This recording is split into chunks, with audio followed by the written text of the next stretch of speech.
All right. I'd like to introduce our next guest. We have Dale Whealdon, President and CEO of British Columbia Economic Development Association, creating provincial strengths. Dale joined the BC EDA team in 2007. As the president and CEO, he is responsible for leading the association through the development of programs and initiatives to support communities in economic development. With over 25 years of economic development experience, Dale has successfully developed several award-winning economic development programs, developed strategies and other initiatives in small and large communities. His excellent working relationship with all levels of government and industry associations have helped ensure the BC EDA is well positioned to provide member services. Dale works extensively with other organizations, including the International Economic Development Council as a course instructor, and with other provincial economic development associations, developing partnerships across Canada. I'll leave it to Dale. Great, thanks very much. Hello, everyone. How are we all doing? How are we all doing? See, I just came back from the States, so who here is from British Columbia? Okay, oh my God, okay, I can't ask. Whereabouts? Whereabouts are you from? Sorry? North Vancouver. North Vancouver, okay. What did you say? New West. New West. What, sorry, you said? North Van. Oh, you're North Van, New West, okay. North Van. Dunbar. Sorry? Dunbar. Dunbar, okay. Damn. No smaller communities? No? White Rock? Pretty small, pretty small. But, okay, good. Well, it's good to have some British Columbia folks in the room anyways. I just have to be careful. Usually I lie a little bit, and so it's actually easier that most of the people that are in the room are from larger centers, because then I can just lie a lot more. I don't lie, I'm just kidding. It's just that I'm always a little bit scared to say something that politically somebody might take the wrong way, because I am bad that way, I'm told. So, what is the British Columbia Economic Development Association? We are CPCA. That is what we are. We're an association. We're a non-profit association representing local governments, provincial government, federal government, private sector, consultants, everybody that works towards building an economy, whether it's provincially, federally, or locally at the local government level. Typically, the feds never ask our opinion. They should, but they don't. Typically, the province never asks our opinion. They should, but they don't. You're going to hear on a couple occasions where I will actually talk about that and touch on that, and it primarily focuses in on one issue. There's so much about government that I don't understand, but there are things that I do understand because I was a government official at one point in time. Actually not a bureaucrat, but an elected politician. So these are our members from across the province. We have members internationally as well. We've done work throughout, and I'll explain why, but we've done work throughout British Columbia, but also the rest of Canada. We've done work throughout the US, done work in places like Hawaii. We've done work in places like the Virgin Islands, done work in places like Cambodia, Saipan, which is, for those of you that don't know, I had to Google it when we were asked to go there. Saipan is actually, does anybody know where Saipan is? Before I even say where Saipan is, can one person in this room tell me where Saipan is? Okay, Google it. Because I did when they asked me if I'd go. The sad thing is they asked me if I'd go to Saipan, and I instantly answered yes. And then I Googled it. Okay? And it's actually near Guam. And it's in, so it's over there. And the history of that island, and it's an incredible place. If you are looking for a place to go, and I was saying earlier that Costa Rica is one of my favorite places to go. But I would have to tell you, I went to Saipan as COVID hit this world. And we were in Saipan as they were shutting down China. And the largest market for Saipan are Chinese tourists. So we were experiencing a lot of this, and my wife actually feels that she got COVID on the way home. I have no idea if she did. I don't know. She's still here. But Saipan is, near Guam. It is the land, the island itself was where the plane took off that bombed Hiroshima. And the US government took that island from Japan during the Second World War. And then, I did not know that until I Googled it. So Google it. Pretty nice place. Does anybody know what Have you ever economic noticed a development new business opening in the neighborhood and felt a little proud of your community? That's economic development. That's economic development. That's economic development. If you've ever thought about retraining or upgrading your skills at a local college, That's economic development. If you've ever had to look for a new job and felt confident that you won't need to move, That's economic development. If you've ever watched your kids play in the park, reassured that they are going to be just fine when they grow up, that's economic development. if you've ever identified a gap in the community, and found resources to help, that's economic development. I want to let you in on a little secret. Economic development is at the heart of every great community. Because a strong economy doesn't just mean more jobs, it means more opportunities, more choices, more resiliency for everyone. So developing our economy really means developing our community. And dynamic, thriving communities don't happen by chance. It takes the efforts of skilled experts on the front lines working hard every day to make our community a little better. That's what we do. We are your economic development professionals. From local to provincial to national, our common objective is a stronger, more resilient, more inclusive economy. From new businesses to old industries, small towns to big cities, we understand what it takes to build a vibrant community, helping it grow stronger, where everyone has an opportunity to thrive. how do we do it? Easy. With education and expertise, we collaborate to attract new businesses and work hard to champion for the ones we have, maybe even help them grow. We can help navigate funding options, financing programs, and investment opportunities, and connect you with the right government resources. We know technology. We understand workforce development. We are experts in partnerships, mentorships, and apprenticeships. We can work with councils to develop better strategies. We can work with schools to develop new training opportunities. We can work with community leaders to identify current gaps. And we love research. We can provide information on everything from local trends to international export regulations to implementing new technology to industrial cluster development. Yes, we know what that is. We do 1,000 different things, customized to the unique needs of our community, based on mountains of research and training and best practices. Because developing our economy is a science, and it is an art. And to do it right requires a unique set of skills and experience to navigate the subtle layers and nuances of developing a stronger economy, a stronger community. We are the experts, working behind the scenes every single day, doing the heavy lifting, planting the seeds, connecting the dots on behalf of our community, town, City, province, Region, country, from urban centers to the middle of the prairies. Way up north and out to the coast. This is how successful communities invest in the future. in sustainability, in opportunity, in resiliency, in ourselves. Which means creating a better place to live with purpose. A dynamic, thriving community for all of us. We are here for you so we can build a stronger community together. Let's get to work. Let's get to work. Let's get to work. So that particular video was done 2 years ago, pre-COVID.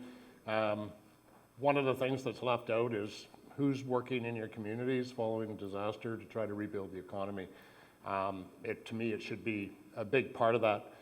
The other thing that's left out of there, and it's a word that to me really needs to be left out for anybody to be able to understand what it is that we do. Who in this room is an economist? Thank God. Not one person. We are not economists. Okay? Let's be clear. If you ever go and you meet an economic development officer, do not ask them what stocks to buy. Do not ask them what's going to happen with the Canadian dollar, because they will tell you how great their community is. And that will be their answer. They don't know about stocks. They don't know about the Canadian dollar. We can speculate, We do follow trends, but we're not economists. And I love getting on a plane, sitting beside some old, now that I'm old, I shouldn't say that, but some old rich guy who has way too much money, and I just fluked out by getting upgraded to first class, and he sat there for 6 hours asking me about stocks and the world economy and what he should be investing his monies in. And I feel bad for him. If he invested in what I said, BlackBerry was a great stock at one point in time. But economic development impacts every sector. There isn't one sector in your economy that economic development does not impact. It impacts healthcare, it impacts education, it impacts housing. Obviously, if you get more jobs in a community, more housing needs to be built. It impacts housing. It impacts parks. People want to move to communities where there's parks and recreation. In the old days of economic development, they used to do community economic development and economic development. It used to be two separate divisions. One division would be doing those things that, like building parks, trails in the community, focusing on maybe community colleges and those things. And economic developers would be bringing companies in. And the big thing back in the in the 70s, 60s, 70s, and 80s, mainly the 60s, 70s, yeah, and the 80s, it was focusing on attraction of business. Today, it's working with your companies, with the companies that you work for. Most of the economic development offices are working with your companies. And by working with your companies, they're hearing that for us to attract people, we need to build parks. We need to build recreation centers. We need to build those things to attract more people. We want that quality of life. When you see the work that's being done in North Vancouver, down along the, I can't remember the areas, and they've won a couple of awards from us recently on down in the downtown corridors and building places for people to sit, and this has all happened as a result of COVID. New Westminster with their convention center and the art, I think it's an art center in New Westminster. Who was from New Westminster? Somebody was here. It was some in their downtown core. That's completely all changed. Communities are rebuilding and restructuring, and we're seeing that, and that's economic development today. Economic development is no longer just about attracting business. It is a big part of it, but that's not what it's all about. It's about supporting those that we have, because if we don't have them, we don't have the jobs. BC does have its advantages. We have competitive business costs. We still do.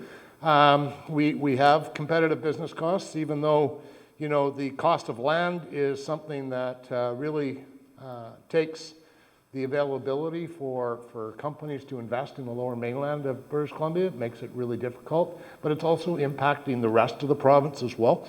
A parcel of land, is anybody from Toronto? I don't know, is there anybody from Toronto here?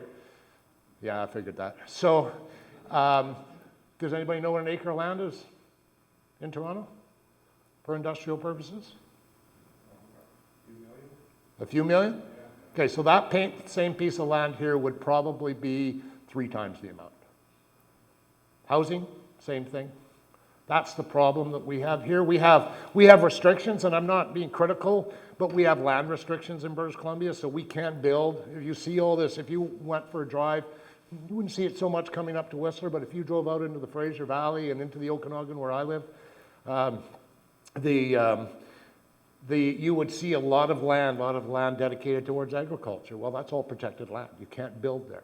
So we have a land crunch, which has then increased the price of land in our province. But it is also creating food and wine. So I did move to the Okanagan 7 months ago for maybe that reason. Lowest personal income taxes in Canada, and that still holds true today. Anybody less than $125,000 a year pays the lowest personal income taxes in Canada. We are globally connected. You can't find a more globally connected place in Canada than in British Columbia. I mean, it's just simple as that. Even Toronto doesn't beat us. We're right on the ports. We are the fastest market to the Asian market. You can get to China in basically, essentially 3 days from Port Hardy. Then you can, I believe it's 8 days from Seattle. So it's a lot quicker to be based here. than it is to be based anywhere else. Skilled and diverse workforce, a short skilled and diverse, we are severely short of labor. We'll talk a little bit about that. We're very innovative. We have this environmental, social, and governance goals, and we have a world-class quality of life. Tell me Whistler is not beautiful. This is, I walk out of my yard or my house in Penticton where I moved to. I walk down the street for a block. There's a beautiful lake. If I walk the other direction, well, I don't because I drive, and it's a lot further to the other end of town. There's another lake. And on that bench outside my window is the bench of all the wineries, Narromana. And if I look the other direction, there's more wineries. And what better quality of life could we have if I live in the Fraser Valley?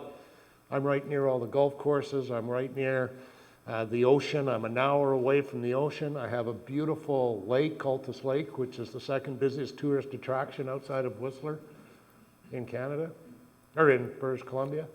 I mean, we have a great quality of life. We have a great healthcare system. I know. I went through open heart surgery after COVID started. I know. If it hadn't have been for our healthcare system, I wouldn't be here today. I forced myself into the healthcare system, but once you're in it, it's fantastic. I'm now on a waiting list for a doctor in British Columbia, and I'm told it will be 6 years. I will just about be 42 at that point in time. We have challenges, our increasing provincial debt, but I hate to say this. Tell me one government in the world that has not increased their debt in the last 2. Not one. Not one. I bet you can't tell me one. Because we've all, no, maybe North Korea, because they haven't had any cases yet, but we all are experiencing, we've all spent more money in the last 2 years. Never mind. We have a global economy.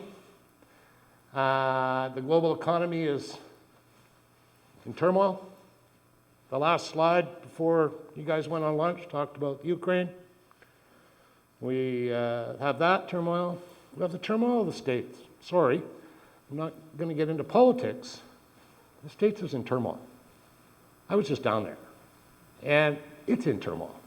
I've never seen it like that. I've never seen people, I hadn't spent a lot of time down there in the last number of years, but it's hurting us. When it's in turmoil, it hurts Canada. And strangely enough, our Canadian dollar goes down whenever the U.S. economy goes down. When the U.S. economy is strong, our Canadian dollar has a tendency to go up. So, but right now, it's in turmoil. And so it is impacting us, and it's going to impact us later on this year and in the early part of next year. But it isn't just the U.S., it's all Europe, Asia, everywhere else. We have a global economy, and we're really tied to it. There's the availability and the cost of housing. I hate to give out numbers. My house, I moved from Chilliwack to the Fraser Valley. From Chilliwack to the Okanagan in October. My house sold in 3 months, or my house sold in, 5 days. And it was the only reason it took 5 days was because we refused offers the first 5 days.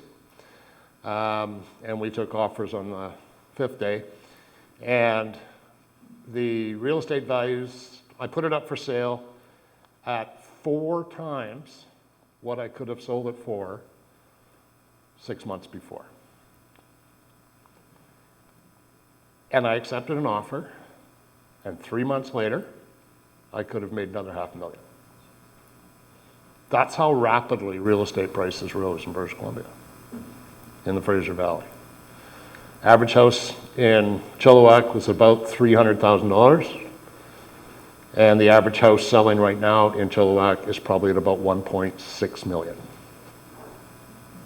So that's how rapidly it's going to drop. But I'm not sorry I sold what I sold for him. I think my wife told me I shouldn't have rushed her. Literally got a bin and put the house up for sale a week later. Literally, we decided within 2 weeks, we were from selling to moving. And it was, I really wanted to move. So we're not sorry we did, but the price of housing has definitely been an amazing thing to watch. But I think we're all greedy. And if we hadn't have sold when we had, we'd have probably hung on. If you're like me, it's the first time in my life I ever made money on real estate. You always, I never hang on, but if I do hang on, I hang on too long. So, and then it goes down. Availability of labor is a problem. NIMBYism is a problem. I live in a community, it's a beautiful community. Biggest complaint in that community right now is lack of housing. We need more housing. We need more housing. This stupid council. The mayor needs to be thrown out. The mayor's a greedy bugger. I don't know why the mayor is, but that's what everybody says. The mayor's a greedy bugger, even though he's one decision maker on a council that makes decisions. But regardless of council and the decisions they make, every time they make a decision to approve housing, everybody complains. Whenever they reject housing, everybody complains because it's going to be in their backyard. One lady, I was just reading it today. Lady today she's been one of the biggest complainers of the lack of council's decisions in approving new residential development. She complained all over social media about this stupid council. And she criticizes them all the time. We need more housing, we need more housing, we need more housing. Today, a new housing development proposal has been placed on the council agenda. She writes this big long spiel, and at the end of it, I'm opposing this development, not because I live anywhere close to there. It's literally a block from her house.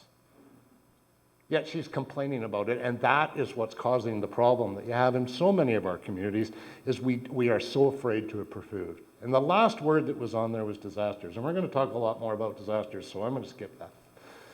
The great labor reshuffle, it was mentioned in your last slide again today too. We've had the people quit work during the pandemic. The 30 to 45-year-olds, resignations increased 20% between 20 and 2021. 20 to 25-year-olds decreased, there was decreased resignations. Entry-level jobs are opening, and shifts to remote work. We did a study for a community anybody here from Coquitlam? No? Nobody here from Coquitlam? Good.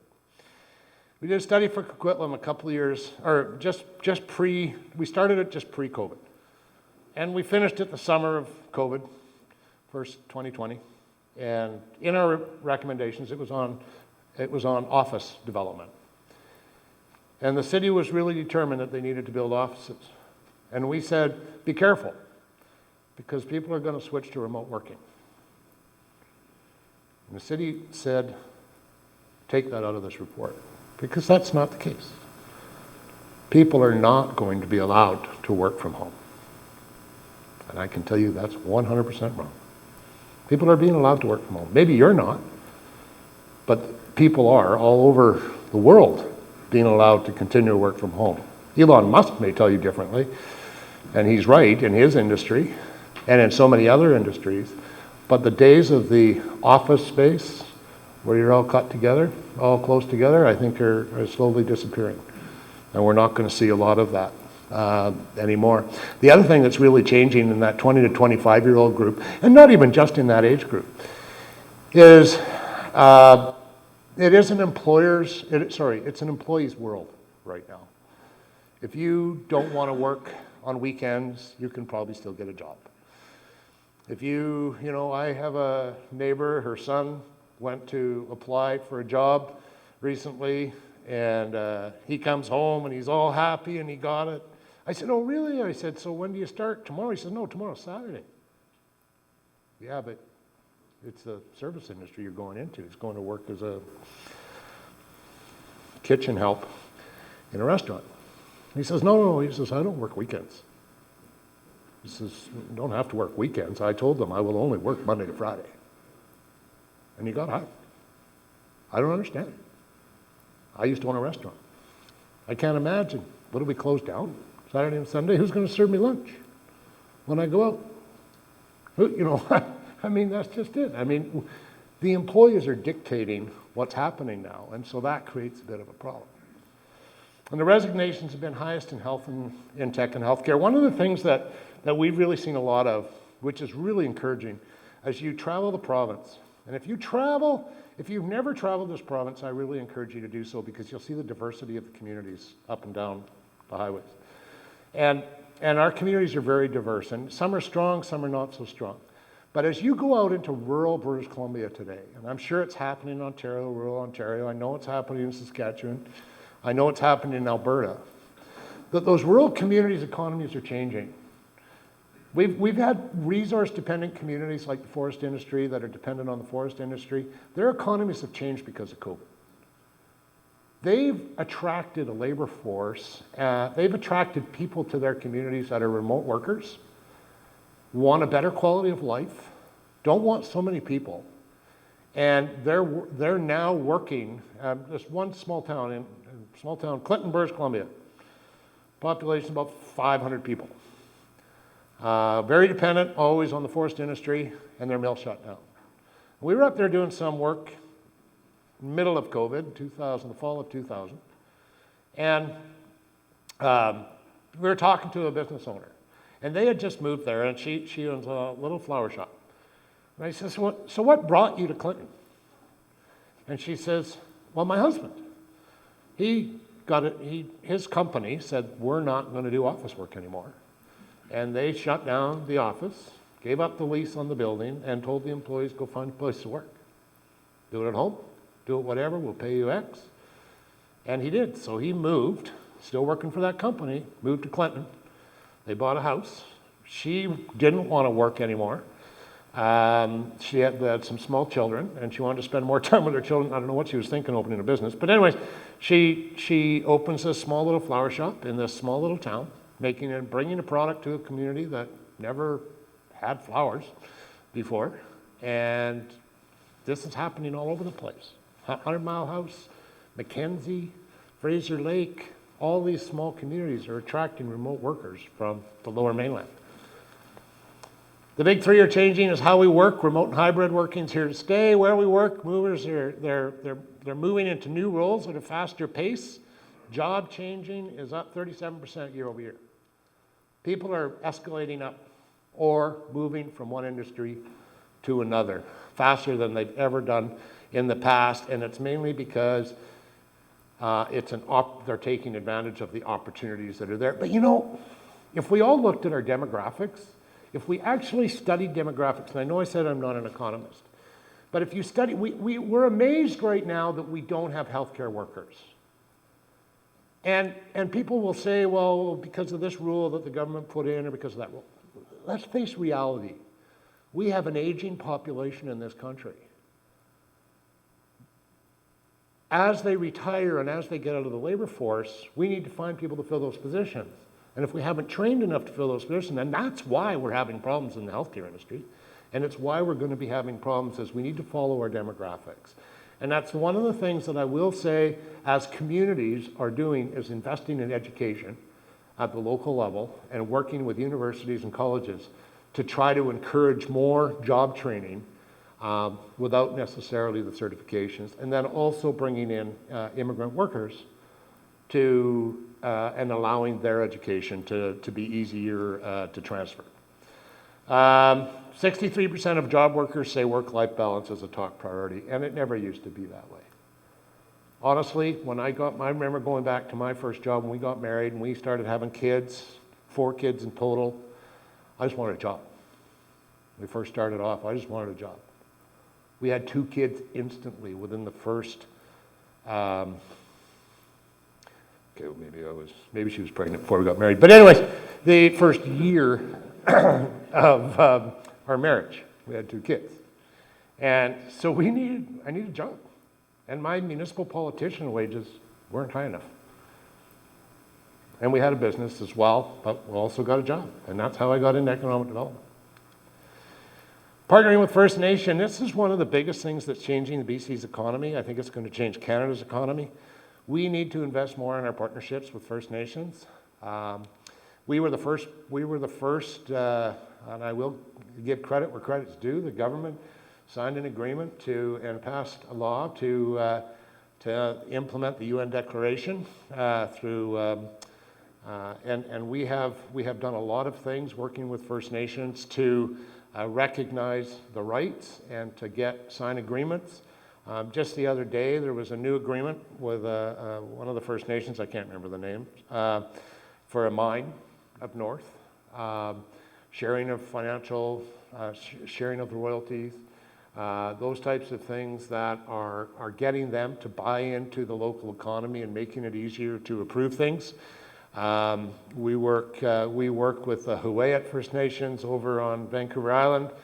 He's a board member of ours. Their community is buying neighboring communities, supporting their local economies, buying land and businesses in these communities, creating jobs, and the money staying in the community and keeping the logging operations alive, keeping the industry there. And I think that working with Indigenous communities is really going to help strengthen the economy of British Columbia. We have a plan, a Stronger BC plan. This is the province's, it's not mine. But it calls for an inclusive, sustainable, and innovative economy that works for the people. It was done in consultation with some industry groups. These were all the issues that got brought up. Now, I just want to say, we work closely with every government, whether NDP or Liberal. And I say those two because those have been our governments for the last 50 years, roughly, in British Columbia, NDP or Liberal. I am totally 100% nonpartisan. I have seen strategies from Liberal governments, and I've seen strategies from the NDP. And their strategy is exactly the same as the other ones. Calls for maybe more investment in clean energy. It calls for more investment in certain sectors. The one thing that all plans have left out is the investment in rural British Columbia. Because if we don't support rural British Columbia, it's what's driving the economy in the Lower Mainland. And we need to not forget rural British Columbia. We can't forget that there's smaller parts of our provinces that are important to remember what their needs are, because I can tell you that the important to participants weren't in those two categories, except maybe the reconciliation with Indigenous people. And we need to do a better job of talking to rural communities. My association as well, and I'm not just condemning the province. Our association as well needs to do a better job, even though the cities would tell us we need to do a better job of talking to them. Supporting people and families, building resilient communities, advancing true, lasting, and meaningful reconciliation with Indigenous people, meeting BC's climate commitments, leading on environmental and social responsibility, and fostering innovations across our economy. The thing is, we have a plan, but the thing is, are we prepared for the unknown? And I was talking to somebody at lunchtime, and they said, man, you're going to depress them. And I went, it's not my intention to depress. But my intention is to make you aware that your companies are not ready for a disaster. Just like your province isn't, just like if you're from Toronto, Ontario isn't. I know you just had an election, doesn't make a difference. British Columbia had an election too, doesn't make a difference. It's got nothing to do with politics. It's got to do with the bureaucrats saying that we are ready or we're not ready.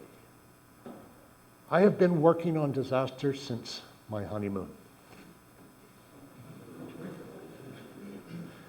was telling you where I went for my honeymoon. I went to Costa Rica for my honeymoon. My wife and I got married. The next day we come to Vancouver. We catch a flight the next day after that to Costa Rica. We land in Dallas, everything's great. Get on the plane in Dallas. We're younger in this day and age, at that time, and kind of adventurous. We're in the air, we get to Costa Rica. First thing that happens, I get off the plane. We walk over to the non-existent rental car agency that I'd rented from. $1 rent a car. I have a car still waiting for me at the San Jose airport in California, but not at the San Jose airport in Costa Rica. So first disaster, no car. Get out to the terminal, get out of the terminal, get a cab to catch our to a hotel downtown. The taxi driver's there, he's driving us downtown. He barely speaks English, and he's trying to tell me about road opening up. I said, oh, we're going to Puerto Limon tomorrow. No, roads open up. Not doing a very good language interpretation either, and he's trying to tell me that basically there was a massive earthquake. We get to the hotel, we're sitting there, they check us in, our room was damaged, that we were supposed to be staying in, the honeymoon suite, and for one night. Anyways, the room was damaged, we get to another room, and literally we're reading stuff and we're sort of hearing stuff about what's gone on in this earthquake as we're sitting through aftershocks. Never experienced anything like this in my life. And the next morning we got up, we found a beautiful place to stay, to make a long story short. But I was intrigued by driving by, we went to the West Coast, not the East Coast, Puerto Limon. To this day, where I want to talk about disasters, now we're not ready, to this day, Puerto Limon, the hotel that we were supposed to be going to the next day after arrival, to this day, is still laying in the ocean in Puerto Limon. The railway, they just fixed. The road they were able to fix a little bit quicker, but some of the bridges are still damaged. Think about the Coquihalla, for those of you that watch the news in the fall, and the damage that happened there. Think of how long it's taking to recover at a place like Costa Rica. We weren't ready as a world to deal with issues like that, never mind as a country, or as a province. And that's my point, is it takes time to recover. And I was so intrigued by flying by or driving by the airport, once I figured out that aeroporto meant airport, that all these rescue planes coming in. And I said right then and there, I care. And we wanted to do what we could do to help. And so we did. While we were down there, we volunteered and we helped out on our honeymoon as much as we could. It was hard to be able to do that, but at that time there was no phone, there was no cellular service, there was no internet, there was none of these things. So we did what we could at the airport by helping to load supply trucks. And I always said that as I watched the non-development of Puerto Limon, that one of the big things that I wanted to do was to work on disasters to rebuild the economy during and after a disaster. And to do that, we need to be better prepared ahead of time. So we've done disaster work in Alberta after the flooding. We trained Alberta, we helped Alberta set up programs following the floods. We've actually given advice to Toronto following the terrorist attack, the guy driving his van up onto the sidewalks in downtown Toronto. We've given advice all over the US in Florida, Texas, Hawaii, Saipan, which is why we were there, Cambodia, Virgin Islands, other places around the world. And the sad thing, the part that always bothers us is very little. Saipan and Virgin Islands were the two that have really taken and started to implement certain programs. But here in British Columbia, it's been tabled. We've had 6 provincial states of emergency declared since 2003, 5 of them since 2017. How long do I have? What are we at? Okay. Disasters are typically wildfires, but include things like COVID-19, flooding, and cyber attacks. Was asked this at lunchtime too about cyber attacks. Are they a disaster? Yes, they are. Think of the oil moving from west to east, east to west, whatever it was, in the States when they hijacked the pipeline down there.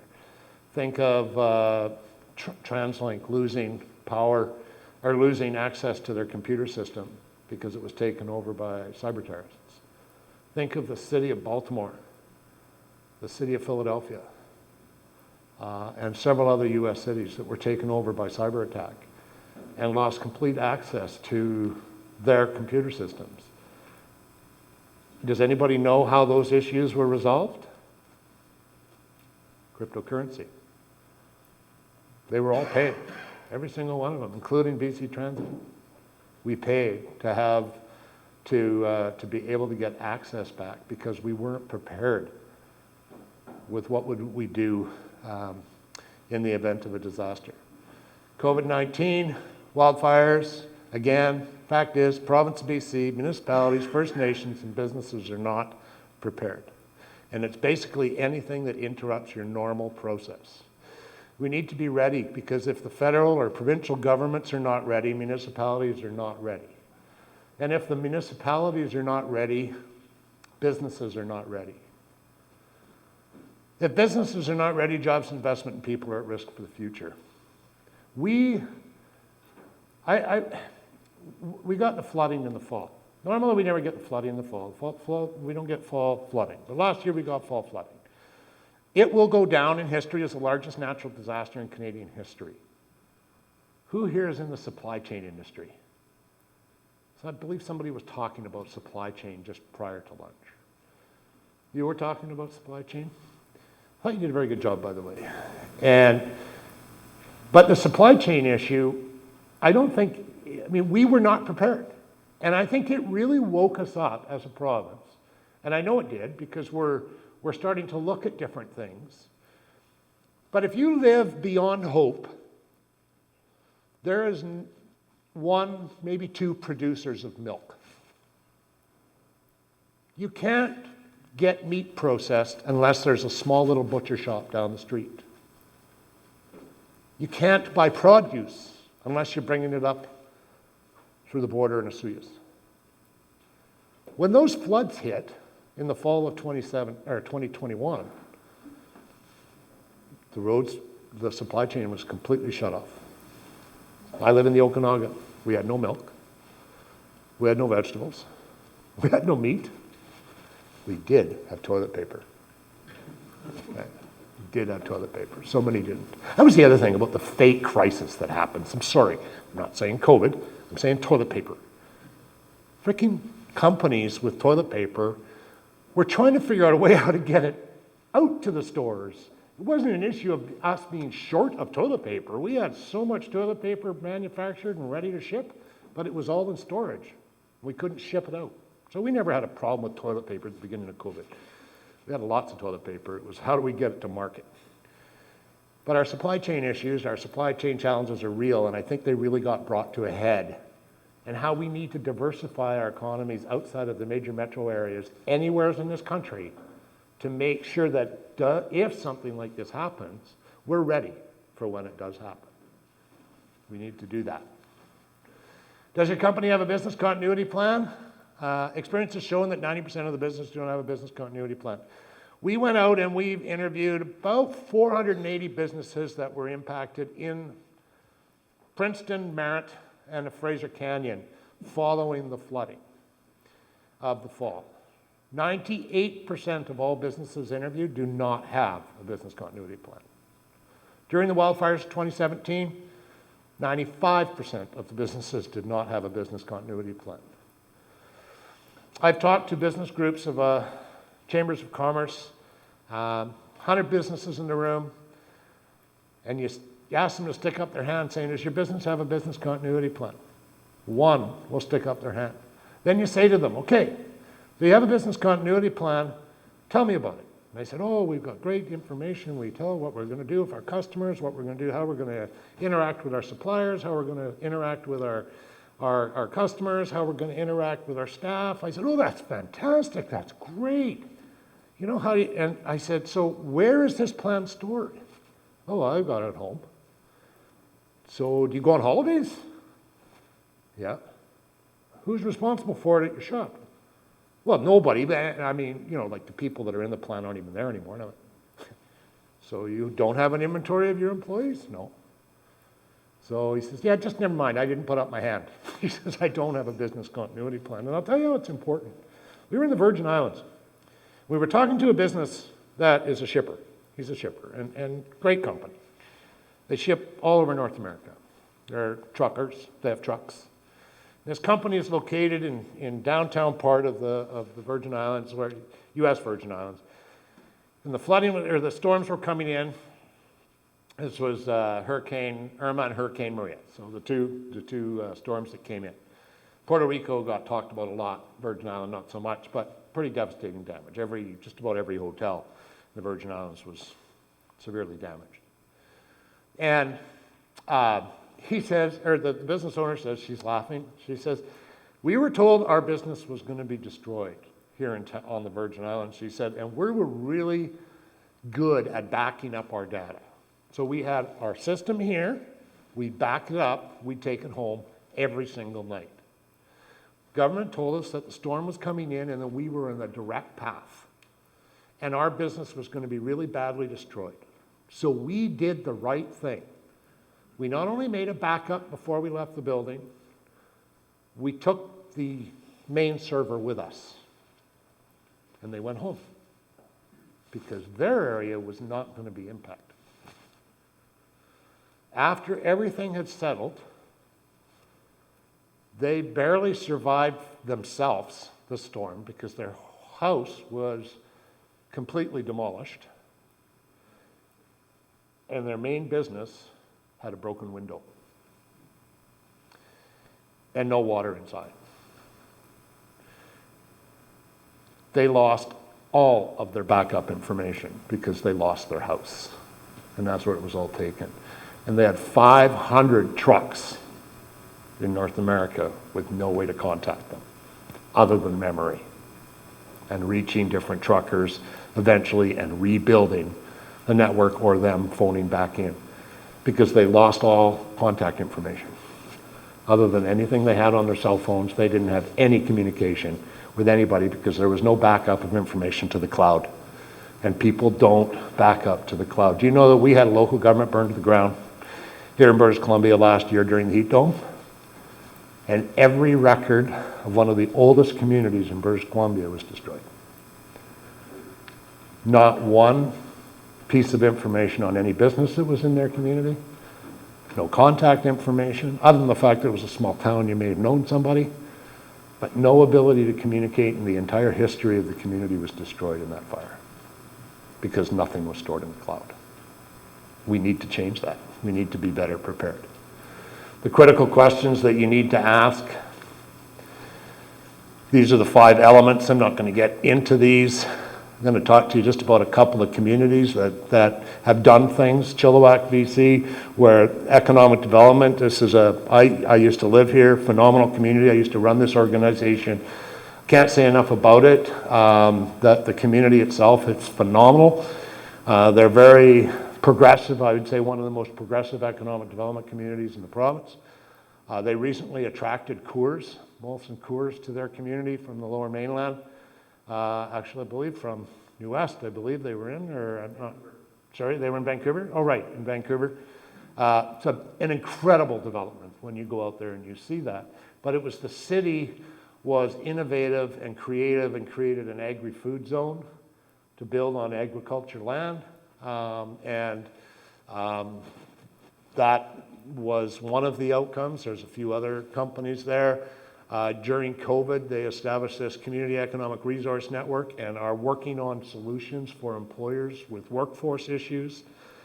They took an old army base, bought the army base, built a education park, so there's a brand new campus there, university, plus the Pacific Training Center for the RCMP is there, Canadian Border Guard Services train there, Fisheries and Oceans in the West Coast train there.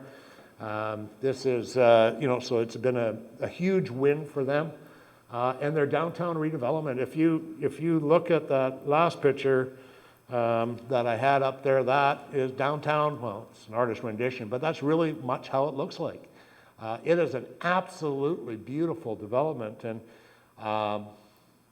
in downtown is no longer the way it was. It's not crimes and drugs and everything else that people used to complain about. It's probably still there, some of it, but this is a go-to place. It's thriving in downtown Chilliwack because of the work that they've done. And what they did was they purchased most of downtown large parts of downtown, and then sold it and partnered with a development company to redo it. And they just, again, they were very innovative what their local governments can do. Langford, they're providing financial support to first-time home buyers. So they're providing, depending on your ability to get some levels of financing, they're providing some of the down payment. They partner with First Nations to attract visitors, the South Island Spirit Loop. Surrey, BC's partnered with their companies. They've done some pretty innovative things over the years. Surrey developed this PPE program. Surrey PPE makes PPE, and they converted companies in the community to developing or manufacturing PPE during COVID. And this is some of the statistics that, recent statistics coming from them. The fact is, though, the economic impact is, $5 million, may not seem like a lot, but during the time of COVID, that was incredible. $5 million in public investment was $0 in public. So they didn't spend the money, the private sector. They created the environment for the private sector to do this. 145 new jobs, 55,000 square feet of new industrial expansion. Those communities that are thriving, those communities that are really doing well are those ones that were being creative. But I always have to, and what we're telling communities, if you could do it during COVID, you could do it anytime. If you can if you can approve building permits within a week for a development, our policy in Chilliwack, just so you know, business came first. Business and industry came first as far as development approvals go. And we, as an economic development organization, were allowed to commit to if you brought engineered drawings into the municipal office, you could have a building permit in 24 hours to start construction. And I won more deals because of that, because they're not waiting 6 months for an approval. They can happen now. And the same thing is happening in places like Kelowna and Penticton and Prince George and other areas where they're changing North Vancouver, they're changing their policies at the local level and approving faster their applications for development. The only thing they can't do faster, typically because of legislated requirements, are zoning and official community plan changes. Penticton, allowing drinking on the beach. Never allowed that in the past. Allowing drinking in parks. Same with North Vancouver, did that as well. These things now, we've had the most restrictive drinking. I'm not encouraging drinking, but the fact is we've had very restrictive policies. Economy is strong in Canada. Banking, $240 billion, 2022 projected. Gasoline stations, $202 billion. How much does anybody want to bet? I'm not a gambling man, although this slide may very well say I am. How many people want to bet that gas stations beat banks this year when it comes to revenue? Remember, we're talking revenue. We're not talking profits. I used to run a gas station. As a young guy, we had a gas station. My parents, thankful. They had a gas station and a restaurant. Gas stations, $272 billion. Gas wholesaling, the ones that supply the gas stations, $127 billion. Oil drilling and gas extraction, who supply the gas wholesaling, $125 billion. New car dealers. Now, okay, when I was doing this presentation and I was making this slide, I was in Las Vegas. Now, has anybody even caught the fact that I said new car dealers and not new car dealers? And I noticed that last night as I was going through the presentation. It says new car dealers, and I had just lost at poker when I did this slide. Supermarkets and life insurance. It's funny how some of those industries, when you look at them, how they all kind of tie together. Gas stations, food. If you see everything that's happening out there in our as we go shopping, you'll see why. British Columbia tops all the provinces with an excellent overall A performance. BC's growth can largely be credited to creative communities, Indigenous communities becoming more financially independent, and a diverse economic base. I really truly believe that the success of recovery in the province or in Canada is the hard work by local governments. Not by me, not by the province, not by anybody. It's literally by municipalities willing to look beyond what their current role was and what could we do rather than what can we do, but never do it. They actually did it. Rural BC will continue to feel the pinch with disasters and downturns in industries like forestry and mining.